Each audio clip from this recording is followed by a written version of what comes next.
লূত নবীনা আলাইহিস সালাতু ওয়াস সালামকে আল্লাহ তাআলা একবার বললেন, এ লূত, তুমি মাটির কিছু সামান বানাও। লূত নবীনা আলাইহিস সালাতু ওয়াস সালাম মাটি দিয়ে পাত্র বানানো শুরু করছে। হাড়ি, পাতিল, কলস ইত্যাদি ইত্যাদি বানাইতে বানাইতে কোন রাবায়ত পুরো 2 বছর যাবত বানাইছে। 2 বছর পর আল্লাহ তাআলা লূত নবীনা আলাইহিস সালাতু ওয়াস সালামকে ডাক দিছে, বলে লূত এবার তুমি থামো। লূত পয়গম্বর থামছে, বলে একটা লাঠি হাতে নাও। লূত নবীনা আলাইহিস সালাতু ওয়াস সালাম একটা লাঠি হাতে নিছে, বলে এক কর্নার থেকে বাইরানো শুরু করো, তোমার সবগুলো জিনিস ভেঙে ফেলো। লূত পয়গম্বর এক একটাতে বাড়ি দেয়, মন খারাপ, নিজের হাতে বানাইছে। বলে আল্লাহ কেন বানাইতে বললেন, আবার কেনই ভাঙতে বললেন? আল্লাহ বলেন, ও লূত এগুলা কি কথা বলতে পারে? বলে না আল্লাহ, কথা বলতে পারে না। বলে এগুলো কি দৌড় দিতে পারে? বলে না, এগুলার তো কোনো জবান নাই। আল্লাহ তাআলা ডাক দিয়ে বলেন, লূত তুমি যখন তোমার উম্মতের জন্য বদদোয়া করছিলা, আমি আল্লাহ যখন উল্টায় দিছিলাম, এই উম্মতগুলো আমাকে রব রব বলে ডাক দিছে, আমাকে আল্লাহ বলে ডাক দিছে। তারপর আমি আল্লাহ তাদেরকে ধ্বংস করে দিছি। আমি আল্লাহর মনে খুব মায়া লাগছিল, কিন্তু তুমি লূত পয়গম্বরের কথা রাখতে গিয়া আমি তাদেরকে ধ্বংস করে দিছি। এই বান্দার প্রতি আমার অনেক মহাব্বত, কারণ এই বান্দাগুলোকে আমি আল্লাহ বড় আদর করে বানাইছি। সুবহানাল্লাহ। আল্লাহ বলেন অনেক আদর করে আমি এগুলাকে বানাইছি। বলে তারা যখন আমাকে রব বলে ডাক দেয়, আমি এমন একটা সময় নাই যে তাদের ডাকে সাড়া দেয়। বলে যেই উম্মত যখন, যেই বান্দা যখন আল্লাহর কাছে হাত তুলে দোয়া করে, বলে বান্দা চাইতে দেরি, আল্লাহ দিতে 1 সেকেন্ড দেরি হয়। আর আল্লাহ তাআলা বলেন যে আমি দুনিয়ার মানুষের মতো নয়, আমি আল্লাহ চাই যে আমি যাদেরকে যাই দান করব, ওটার বিনিময়ে শুধু আমার বান্দা আমার শুকরিয়া আদায় করবে। আর যদি কেউ শুকরিয়া আদায় করে, আজকে যতটুকু দিয়েছি আমি আল্লাহ আগামীতে এই বরকতকে হাজারে হাজারে গুণ বৃদ্ধি করে আমি আমার বান্দাকে দান করে দিব। এজন্য আল্লাহ তাআলা বলেন, লাইন শাকারতুম লাযীদান্নাকুম ওয়া লাইন কাফারতুম ইন্না আযাবী লাশাদীদ। ওরে গোলাম, আমি তোমাকে যা নিয়ামত দান করলাম, নিয়ামত যদি পাও, নিয়ামত পায়া আমি আল্লাহর নিয়ামতের শুকরিয়া বেশি বেশি আদায় করো। যদি নিয়ামত পায়া নিয়ামতের শুকরিয়া আদায় করো, আমি আল্লাহ তোমার নিয়ামতকে 1000 গুণে বাড়ায় দিব। আর যদি নিয়ামতের শুকরিয়া আদায় না করো রে গোলাম, আমি আল্লাহ তোমার কাছ থেকে নিয়ামতকে ছিনায় নিব। শুধু ছিনাই নিব তা নয়, আমি আল্লাহ তোমাকে কঠিন আযাবে গ্রেফতার করব। এর মানে কি দাঁড়ায়? যে আল্লাহ শুধু চায় যে আমি যেটা দিলাম একটু কৃতজ্ঞতা বোধ করি। এখন তো আমাদের ভিতরে না শুকরি যেটাকে বলা হয়, ওইটা সবচেয়ে বেশি। একটা অসুস্থ হইলে যে আল্লাহ শুধু আমারই দেখে, আর কাউরে দেখে না। আরে ভাই, সব কিছু হয় কার ইশারায়? যা কিছু হয় হচ্ছে হবে, সব কিছু কার ইশারায়? আল্লাহর হুকুম ছাড়া পৃথিবীতে কোনো কিছু হওয়া সম্ভব। আর আল্লাহ যাকে বেশি পছন্দ করেন তাকে বিভিন্নভাবে পরীক্ষা করেন। যে যার কাছে যত বেশি প্রিয়, তার পরীক্ষাটা তত বেশি হয়। কথা ঠিক বললাম না? ঠিক বললাম? দেখবেন যে যাকে মহাব্বত করে, মাঝে মাঝে কিছু কথা দিয়া এদিক সেদিক কইরা পরীক্ষা করে যে আমার কতটুকু ভালোবাসে। আল্লাহ তাআলাও এই বান্দাদেরকে মাঝে মাঝে পরীক্ষা করেন। দেখবেন যুগে যুগে নবী রাসূলগণ যে যারা ছিল, তাদের পরীক্ষাটা অনেক বেশি ছিল। ওই অনুতাপে আমাদের পরীক্ষা কোনো কিছুই না। কথা ঠিক বললাম না? ঠিক বললাম। যুগে যুগে যত নবী রাসূল দুনিয়াতে আসছেন সবার সাথে একজন না একজন জালেম নিয়ে দিচ্ছে। কথা ঠিক বলিনি?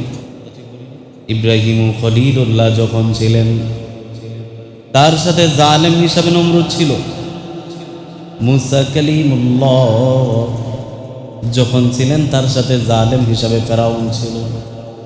মুহাম্মাদুর রাসূলুল্লাহ যখন ছিলেন একাধিক জালেম ছিল। কথা ঠিক কিনা বলে? কিন্তু তারা তাদের জুলুম দেখেও পিছপা হয় নাই, শুধু সাহায্য চাইছে কার কাছে? জোরে বলেন, জোরে বলেন, কার কাছে? বলে বান্দা বিপদের সম্মুখীন হবে আল্লাহর কাছে যাবে। আল্লাহর দরবার ছাড়া, আল্লাহর কাছে চাওয়া ছাড়া দুনিয়ার কোথাও মুমিন মুসলমান চাইতে পারে না। কথা ঠিক কিনা বলেন? বলে চাওয়ার জায়গা একমাত্র কার? সব কিছু সর্বহালতে চাইতে হবে একমাত্র আল্লাহ। মুসা কালিমুল্লাহ যখন কালেমার দাওয়াত দেয়, ফেরাউন মুসা কালিমুল্লাহকে অনেক ডিস্টার্ব করে, বিভিন্নভাবে তার উপরে জুলুম অত্যাচার। মুসা কালিমুল্লাহ থাকতে পারে নাই নিজ এলাকায়। আল্লাহ বলেছেন যে হিজরত করো। যাইতে যাইতে যাইতে যাইতে নীল নদের পাশে গিয়ে দাঁড়ায় গেছে। মুসা কালিমুল্লাহ সামনে দেখে পানি, যাবে কোথায়? বলে আল্লাহ, এই নীল দরিয়া কেমনে পার দেব, কেমনে যাব? আল্লাহ বলেন মুসা, তোমার লাঠি দিয়ে একটা আঘাত করো। সুবহানাল্লাহ।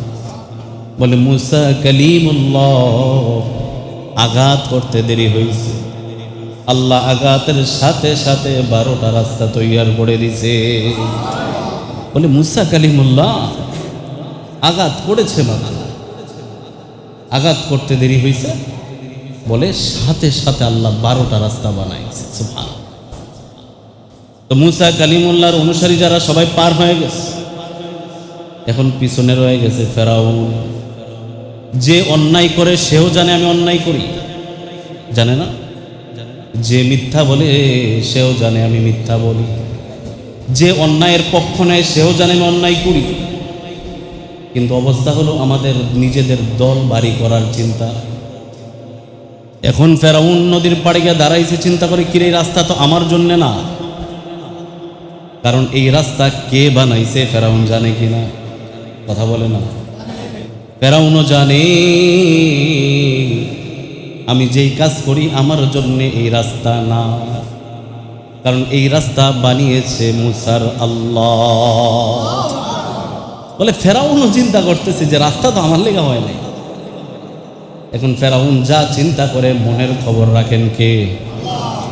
আল্লাহ তো মনের খবর জানে। ফেরাউন তো এখন নামে না, পিছনে সাঙ্গ পাঙ্গ হাজার হাজার ফেরাউন না সামনে দাঁড়ায় রয়েছে। এখন সামনে আগায় না, এক পা সামনে আগাবার পিছায়। বলে যদি বিপদে পড়ি।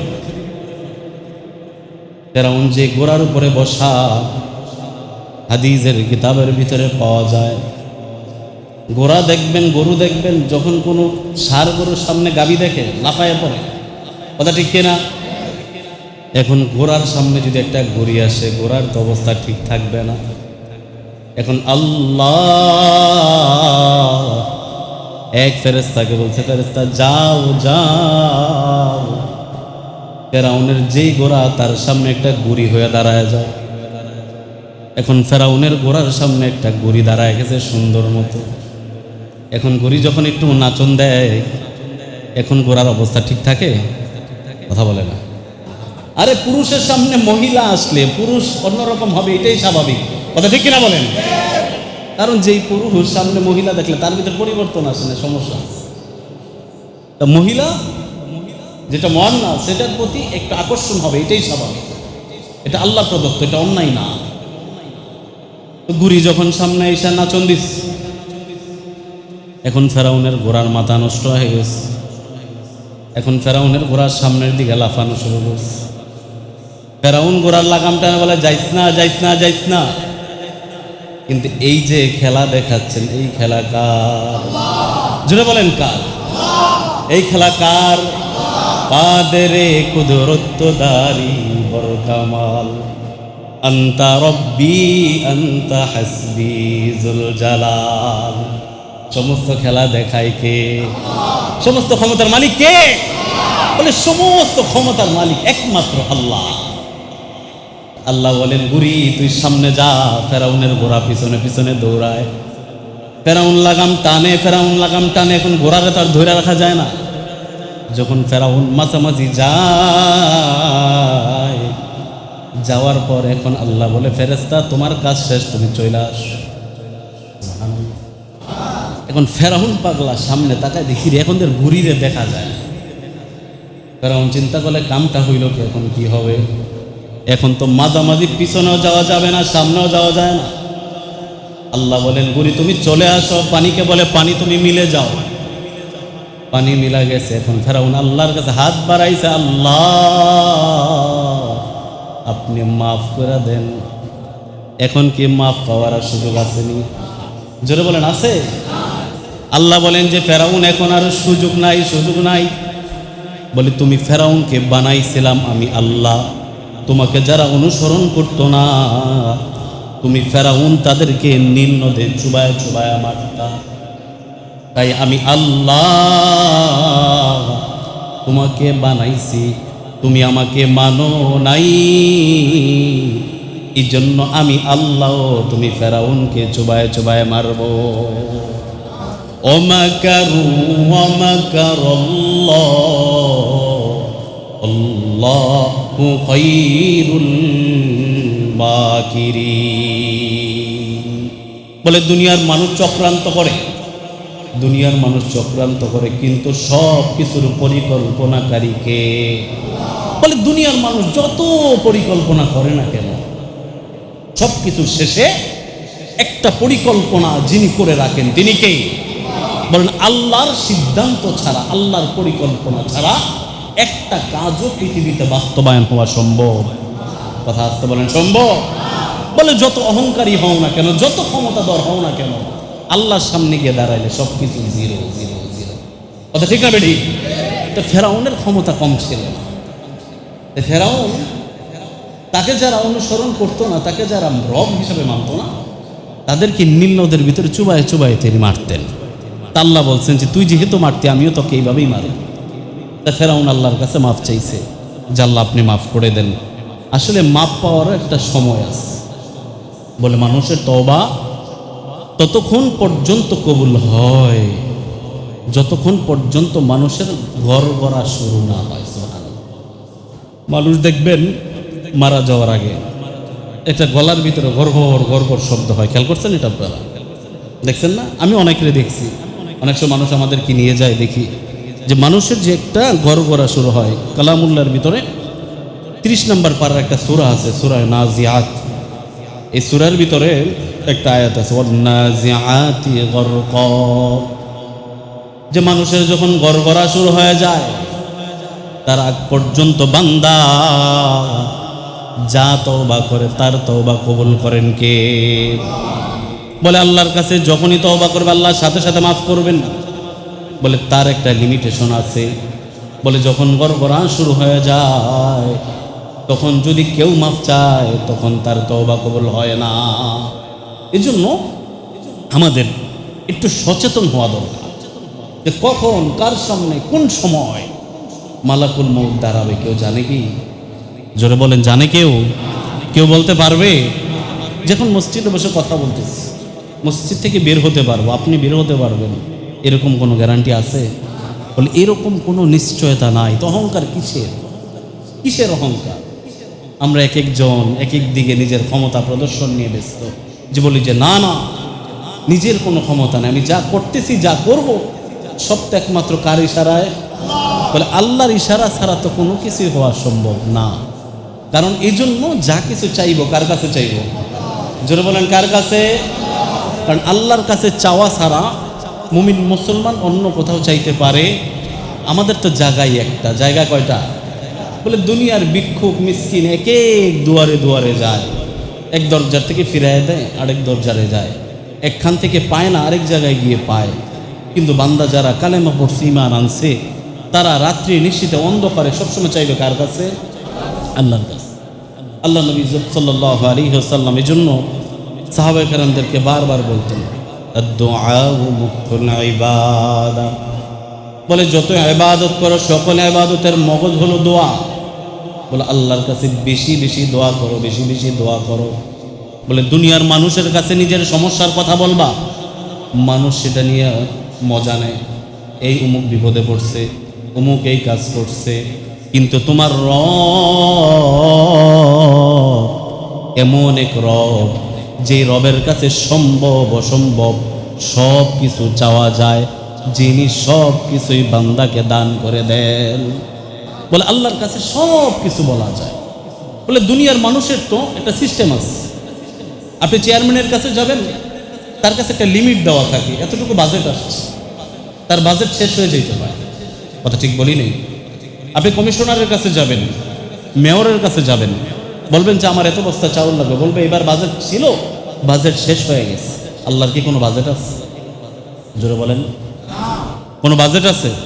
বলে দুনিয়ার এমপি মন্ত্রী তাদের কাছে যাওয়ার জন্য একটা সময় লাগে, সকাল 9টা থেকে বিকাল 5টা, 5টার পরে যাবেন, 5টা একে যাবেন, আপনাকে ঢুকতে দেওয়া হবে না। কথা ঠিক বললাম না? ঠিক বললাম? কিন্তু আমার আল্লাহ এমন এক রব যে দিন নয় রাত নয়, এভরি টাইম, যখন চাও যখন খুশি, এখন প্রয়োজন এখন আল্লাহর কাছে হাত বাড়ানো, এখন দরকার এখনই আল্লাহর কাছে হাত বাড়ানো। আল্লাহ দিতে পারে কি পারে না? জোরে বলেন, পারে কি পারে না? আমরা তো দুনিয়ার ক্ষমতাধরদের পিছনে পিছনে দৌড়াই। এখন দুনিয়ার ক্ষমতাধর যারা, তারা নির্বাচনের আগে একরকম, নির্বাচনের পরে আর এক রকম। কথা ঠিক বললাম না? ঠিক বললাম? এই যে কিছুদিন আগে নির্বাচন গেছে, কেউ কোনো দলীয়ভাবে নেবেন না কথাগুলো, এক একজনের বাড়ি বাড়ি গেছে, এক একজন এমপি বাড়ি বাড়ি গেছে। এমন অবস্থা হবে, যেই বাড়িতে একবার গেছে, হ্যাঁ, কিয়ামতের আগে আর জীবনও যাইতো না। কথা ঠিক বললাম না? ঠিক বললাম? তো উমরে ফারুকের জমানায়, আল্লাহ রসুলের জমানায় ওনাদের অবস্থা কেমন ছিল?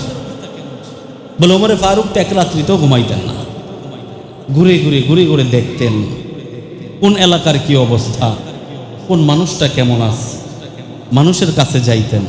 আর আমাদের এমপি মন্ত্রীদের কাছে যাইতে চাইলেও মানুষ যাইতে পারে না। কথা বলেন ঠিক না বেঠিক? কিন্তু এখন আবার অনেকদিন পরে হলেও বাংলাদেশে কিছুটা পরিবর্তন দেখা যায়।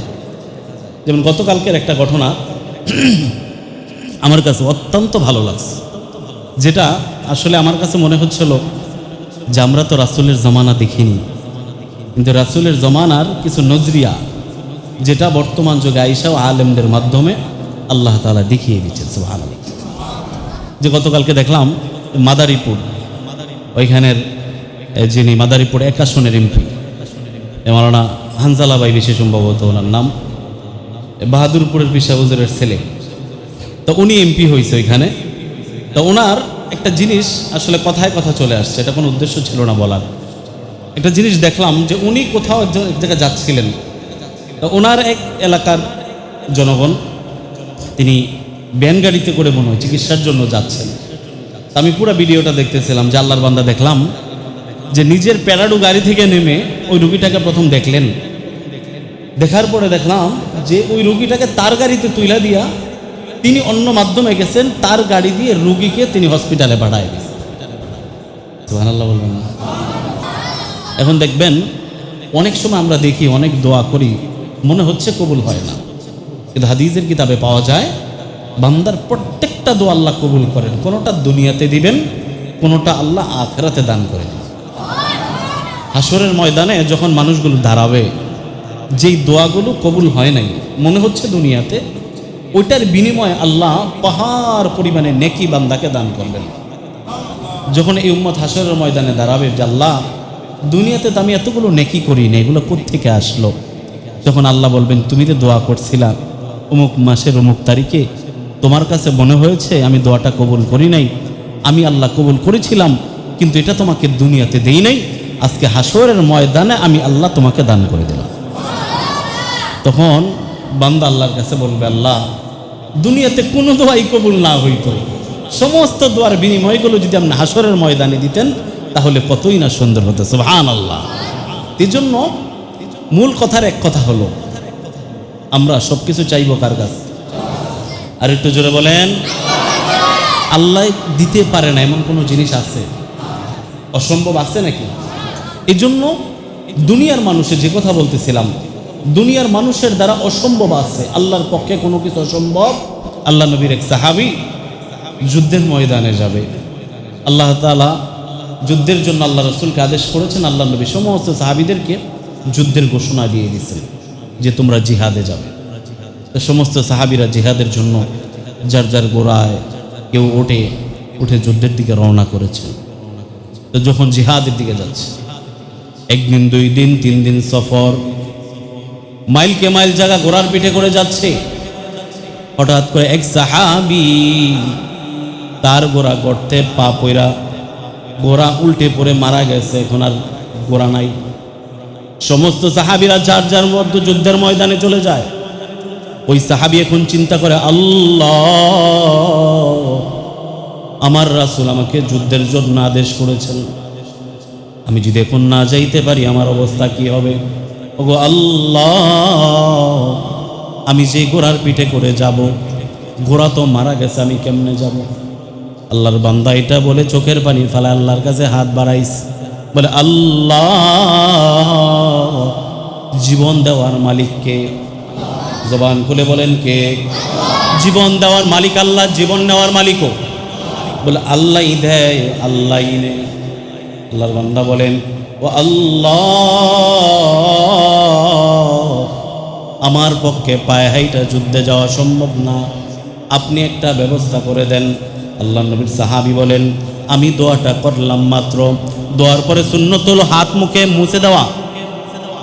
আল্লাহর বান্দা সাহাবী বলেন, আমি শুধু হাত রাখে মুখের সাথে মুছছি, মুছে ডান দিকে তাকায় দেখি যেই গোড়াটা মরে পড়েছিল ওই গোড়াটা আগের থেকেও তাজা হইয়া কেমন জানি আল্লাহর কুদরতে দাঁড়ায় গেছে। বলে আল্লাহর কাছে কোনো কিছুই অসম্ভব, কোনো কিছু অসম্ভব। আল্লাহর বান্দা বলেন যে আমি ওই ঘোড়ার পিঠে উঠলাম, আবার সবার আগে দৌড়াই দৌড়াই যুদ্ধে চলে গেলাম, এর জন্য আমি আল্লাহর কাছে সব কিছু চাবো। আবু হুরায়রা রাদিয়াল্লাহু তাআলা আনহু যখন কালেমা পড়েন, তার ঘরের ভিতরে তার মা কালেমা পড়ে নাই। ঘরের ভিতরে যখন যায়, তার মা বারবার তার উপর আঘাত করে বলে, আবু হুরায়রা কালেমা ছাড়। আল্লাহ নবীর কাছে আসছে, বলি, ইয়া রাসূলুল্লাহ, ইয়া হাবিবাল্লাহ, বলে আমার মার জন্য একটু দোয়া করে দেন, আমার মার জন্য একটু দোয়া করেন, আমার মা যেন কালেমা পড়ে ফেলে। আল্লাহ নবী সাল্লাল্লাহু আলাইহি ওয়াসাল্লাম হাত তুলে দোয়া করছে। আবু হুরায়রাকে বলে, আবু হুরায়রা, যাও যাও, তুমি তোমার বাড়ির দিকে যাও। আবু হুরায়রা রাদিয়াল্লাহু তাআলা আনহু বলেন, আমি দেখলাম আমার পয়গম্বর মাত্র দোয়া করছে, আমি বাড়ির দিকে দৌড়ানো শুরু করছি।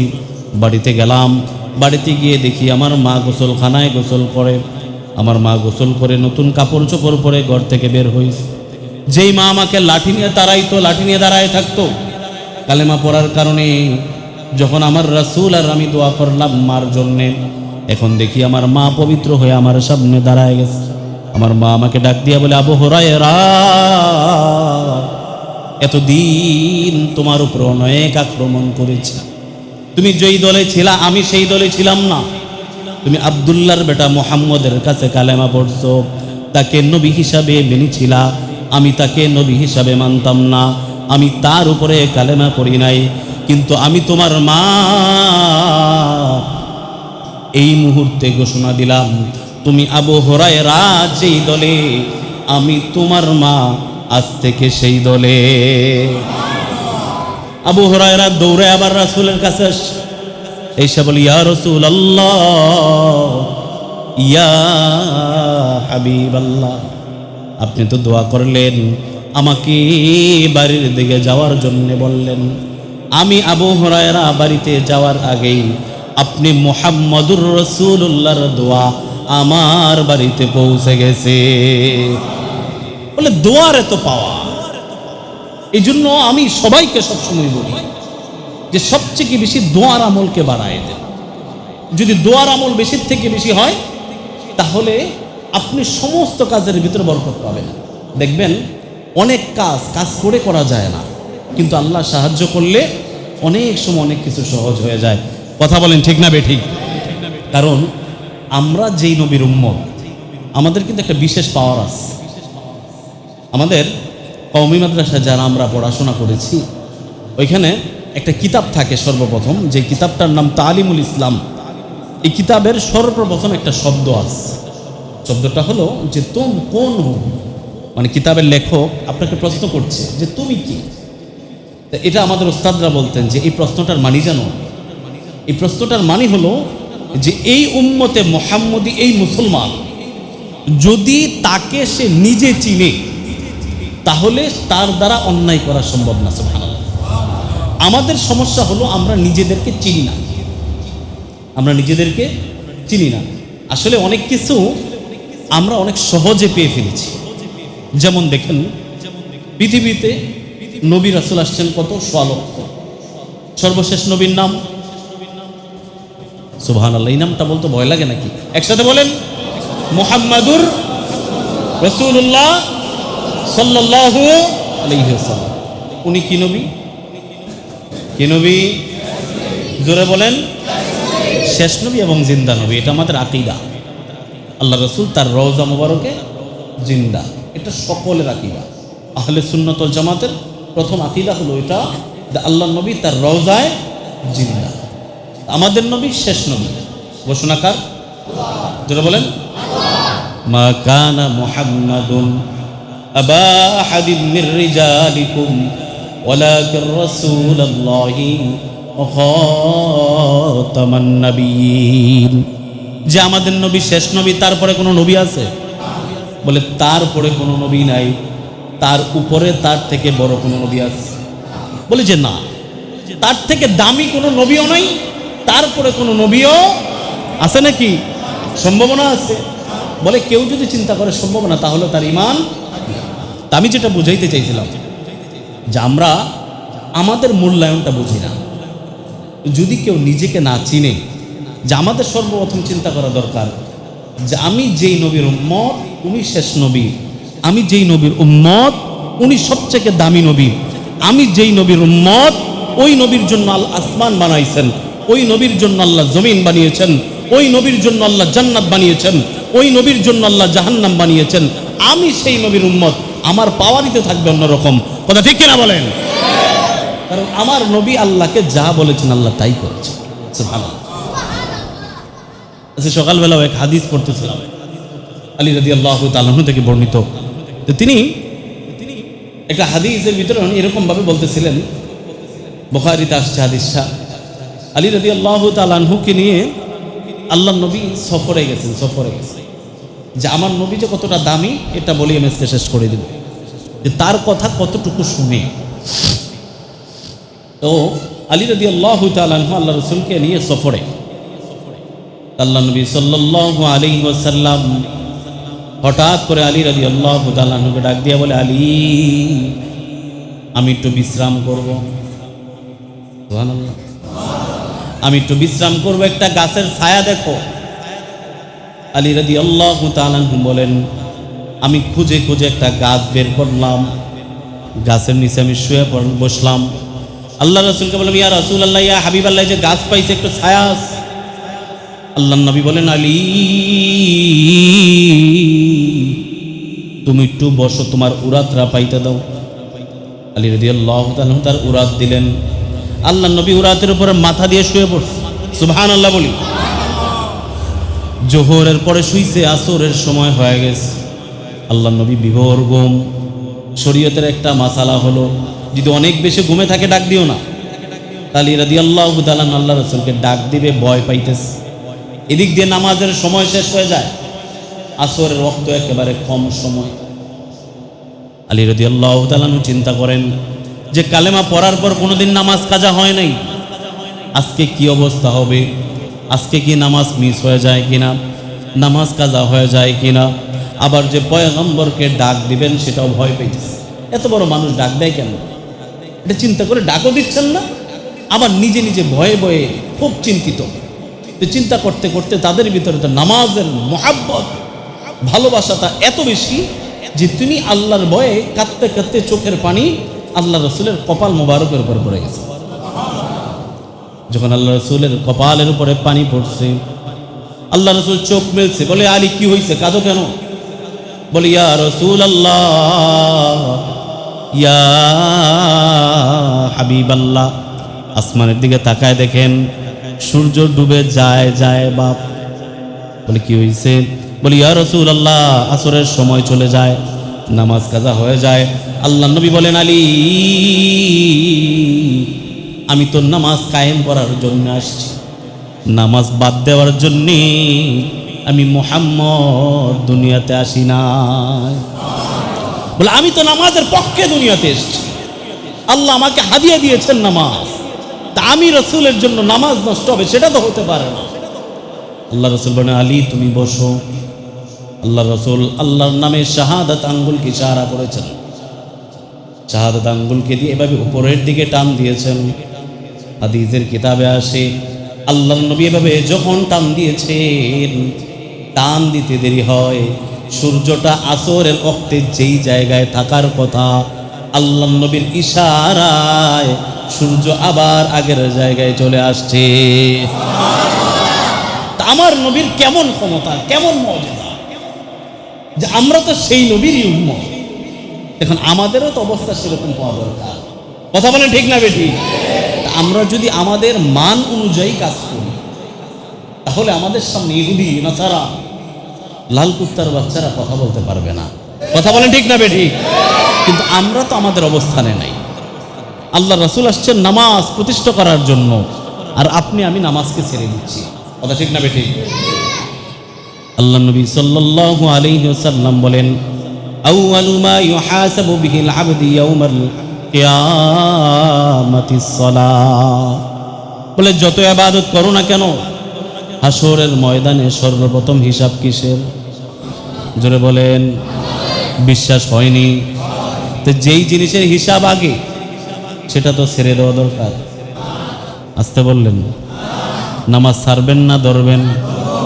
সপ্তাহে একদিন না প্রত্যেক দিন? প্রতিদিন কয় ওয়াক্ত? এখন তো মুসলমানের অবস্থা, যারা নামাজ পড়েও দেখবেন মাগরিবের ওয়াক্তে মুসল্লি বেশি, ফজরে মুসল্লি নাই, জোহরে মুসল্লি নাই, আর আসরে তো আরো নেই।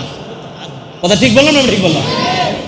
বলে আসরের সময় যুবক ভাইয়েরা খেলাধুলায় ব্যস্ত, ব্যবসায়ী ভাইয়েরা জোহরের সময় কাজবাজ নিয়ে ব্যস্ত, চাকরিজীবী ভাইয়েরা কাজবাজ নিয়ে ব্যস্ত, মাগরিবে চিন্তা করে যে এক ওয়াক্ত পড়লেই হবে। নাকি ব্যাপারটা এরকম? দৈনিক নামাজ কয় ওয়াক্ত? একসাথে সবাই বলেন।